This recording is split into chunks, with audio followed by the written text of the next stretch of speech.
Hello students, we are going to discuss the another topic of financial accounting, that is accounting cycle. We will discuss its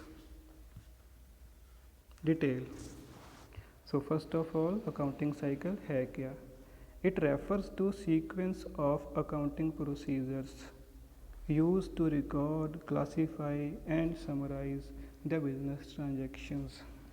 ये एक तरह का के steps हैं कि आपने अकाउंटिंग का काम कैसे करना है, उसके अलग अलग स्टेप्स को जो है वो आइडेंटिफाई करता है अकाउंटिंग साइकिल। इसी साइकिल के आधार पे आप ट्रांजैक्शंस को रिकॉर्ड करते हो, क्लासीफाई करते हो, बाद में जो है जर्नल बनाते हो, लेजर बनाते हो। इसके बारे में हम आज पढ़ेंगे। It begins with identification and collection of various transactions and events and ends with the preparation of financial statement. जो रिकॉर्ड कीपिंग का काम है, अकाउंटिंग का काम है, शुरू होता है ट्रांजैक्शंस को आइडेंटिफाई करने से और ख़त्म होता है बैलेंस शीट और प्रॉफिट एंड लॉस बनाने से। The business should prepare its financial statements on periodic basis. Therefore, accounting cycle is followed once during the each accounting period. So हर साल हर कंपनीज के लिए बैलेंस शीट और प्रॉफिट एंड लॉस अकाउंट, जिनको आप financial statements बोलते हो, उनको बनाना ज़रूरी होता है। तो ये काम करने के लिए आप साल में एक बार इस साइकिल को ज़रूर यूज़ करते हो, फॉलो करते हो। सो ये साइकिल है क्या, स्टेप्स नीचे आपको मैंने शो किए हैं।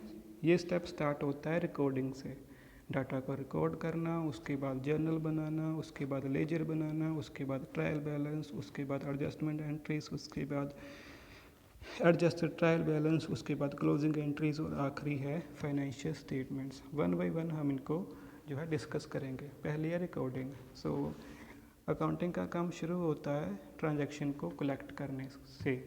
आपने आइडेंटिफाई करना है कि फाइनेंशियल ट्रांजैक्शंस कौन कौन सी हैं। सो आप इन ट्रांजैक्शन को अलग अलग बुक में जो है रिकॉर्ड करोगे। जैसे सेल से संबंधित जो ट्रांजैक्शंस होंगी आप सेल बुक में लिखो, जो परचेज बुक में की एंट्रीज़ हैं परचेज से रिलेटेड हैं उनको आप परचेज बुक से में दर्ज करो। कैश से रिलेटेड एंट्रीज आप इसमें डालो।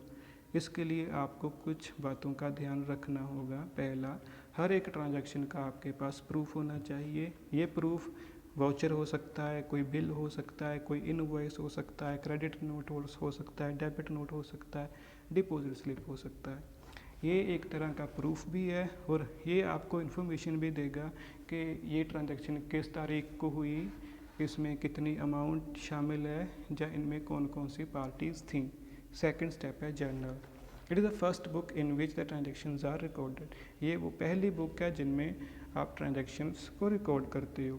इसको आप बुक ऑफ ओरिजिनल एंट्री भी बोलते हो।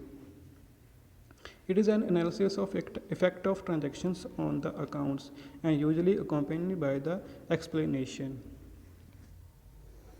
So ये एक तरह का एनालिसिस है जो आपको बताता है कि हर एक ट्रांजैक्शंस का अकाउंट के ऊपर क्या प्रभाव पड़ा। अकाउंट के बारे में हम आगे इसको डिटेल में पढ़ेंगे। अभी के लिए आप इतना समझ लो, ये ट्रांजैक्शंस के इफ़ेक्ट को दर्शाता है। इसके साथ साथ उस वो ट्रांजैक्शन है क्या, इसकी एक्सप्लेनेशन भी देता है। ट्रांजैक्शंस को आप क्रोनोलॉजिकल ऑर्डर में जो है रिकॉर्ड करोगे, मतलब डेट वाइज उनको लिखोगे। डबल एंट्री सिस्टम इसके लिए आप यूज़ करोगे। नेक्स्ट है ledger. It's the principal book of account with similar transactions relating to particular person और थिंग्स। सो लेजर जो है ऐसी अकाउंट बुक है जिसमें आप सिमिलर ट्रांजैक्शंस को एक हेड में रखते हो। जैसे कि आप सैलरी के सभी ट्रांजैक्शंस को एक हेड में रखकर उसकी सारी की सारी ट्रांजैक्शंस को रिकॉर्ड करोगे।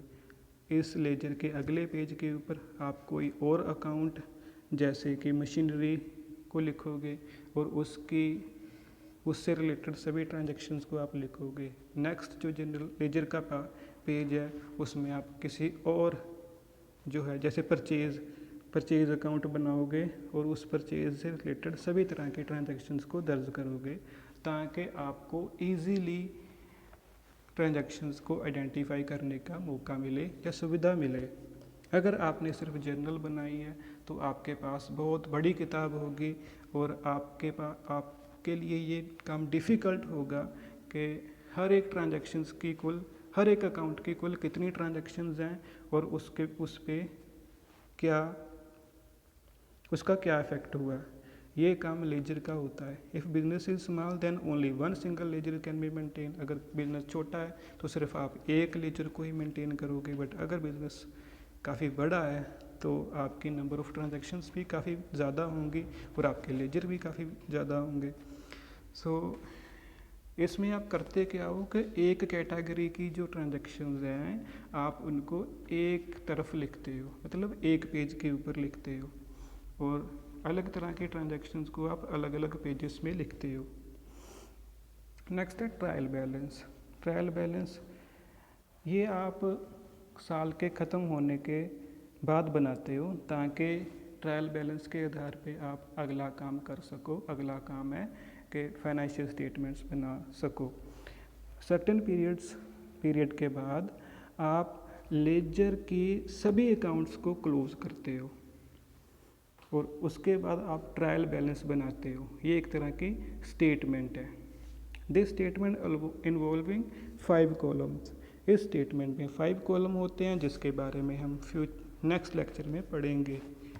अभी के लिए इतना काफ़ी है कि जो ट्रायल बैलेंस है वो सर्टेन पीरियड के ख़त्म होने के बाद बनता है।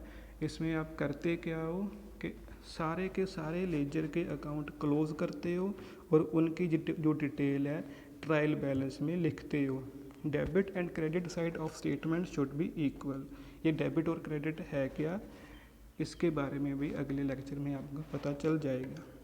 आप डेबिट वाले आइटम्स को एक तरफ रखोगे और क्रेडिट वाले आइटम्स को एक तरफ रखोगे। अगर इनका जो टोटल है बराबर है तो मतलब आपकी स्टेटमेंट जो है सही है। अगर ये आंसर दोनों साइड जो है इक्वल नहीं है तो मतलब इसका यही है कि आपकी कोई गलती है। नेक्स्ट है adjustment entries. At the end of the accounting period, it is possible that some expenses may have been incurred but not yet recorded in the journal, or some incomes may not have been posted to journals. In this situation, the adjustment entries are recorded. ऐसा हो सकता है कि जब आपका साल ख़त्म हुआ तो आपने कुछ ट्रांजैक्शंस को रिकॉर्ड ही ना किया हो या कुछ इनकम्स को आपने रिकॉर्ड ना किया हो, जैसे कि accrual expenses, accrual incomes, depreciation, allowances, closing stock, outstanding expenses, prepaid expenses. इनकी एडजस्टमेंट करने की ज़रूरत पड़ती है। This is done in order to correct trial balance. ये काम इसलिए होता है ताकि जो आपने पिछले स्टेप में ट्रायल बैलेंस बनाया उसको करेक्ट किया जा सके। नेक्स्ट है एडजस्टेड ट्रायल बैलेंस। मैंने आपको बताया कि पिछले स्टेप में आपने ट्रायल बैलेंस बनाया, उसके बाद आपने उन ट्रांजैक्शंस को देखा जो आपसे छूट गई थी, जैसे कि डेप्रिसिएशन की है, क्लोजिंग स्टॉक की है, आउटस्टैंडिंग एक्सपेंसेस हैं, सभी को देखा तो आपने उनकी करेक्शन कर ली। उनको करेक्ट करने के बाद आपने दोबारा से ट्रायल बैलेंस बनाना है जिनमें वो एंट्रीज़ की भी डिटेल दी होगी। ये मॉडिफाइड ट्रायल बैलेंस होगा। इसका फॉर्मेट सेम टू सेम पिछले वाले ट्रायल बैलेंस के समान ही होगा। नेक्स्ट है closing entries. In this step all the nominal accounts are closed by transferring to trading and PL account. Nominal account है क्या? नॉमिनल अकाउंट का मतलब है वो अकाउंट जो या तो एक्सपेंसेस से रिलेटेड है या फिर रेवेन्यू से रिलेटेड है, या तो इनकम से रिलेटेड है या फिर लॉसेस से रिलेटेड है। इन सभी अकाउंट्स को आप बंद करके ट्रेडिंग एंड पीएल अकाउंट में दिखाते हो। All the temporary account must be closed. सभी तरह के टेम्परेरी अकाउंट्स को आप क्लोज करते हो और उसके बाद आप इसको प्रॉफिट एंड लॉस अकाउंट में जो है दिखाते हो। नेक्स्ट है आखिरी स्टेप आपका preparation of financial statement. This is the last step of accounting cycle. इसमें आप करते क्या हो, जो आपके परमानेंट अकाउंट्स हैं उनको परमानेंट या फिर टेम्परेरी। टेम्परेरी बैलेंसेस को आप प्रॉफिट एंड लॉस अकाउंट में शो कर देते हो और जो परमानेंट अकाउंट है उनको आप बैलेंस शीट में शो करते हो। ये टेम्परेरी बैलेंसेस है क्या और परमानेंट अकाउंट्स है क्या, इसके बारे में बता दो। टेम्परेरी हैं जैसे कि आपके खर्चे, आपके रेवेन्यू, आपके लॉसेस, आपके गेन। और परमानेंट क्या हैं, जैसे कि आपकी एसेट्स, आपकी लाइबिलिटीज़। एसेट्स मतलब आपके प्रॉपर्टीज़, आपकी लाइबिलिटीज़ मतलब आपने जिन जिन के पैसे देने हैं, इनकी डिटेल बैलेंस शीट में होगी। प्रॉफिट एंड लॉस अकाउंट जो है वो आपके बिजनेस ऑपरेशंस का नेट इफ़ेक्ट आपको शो करता है, मतलब आपको ये चीज़ बताएगा कि आपको प्रॉफिट हो रहा है या लॉस हो रहा है। दूसरी ओर जो आप दूसरी स्टेटमेंट बनाओगे वो होगी बैलेंस शीट। ये आपको बताएगी कि आपके बिजनेस की फाइनेंशियल पोजीशन कैसी है, पोजीशन कैसी है, आपके पास क्या क्या है और आपने किन किन के पैसे जो है वो देने हैं। सो ये था आपका अकाउंटिंग साइकिल। आशा है आपको इसके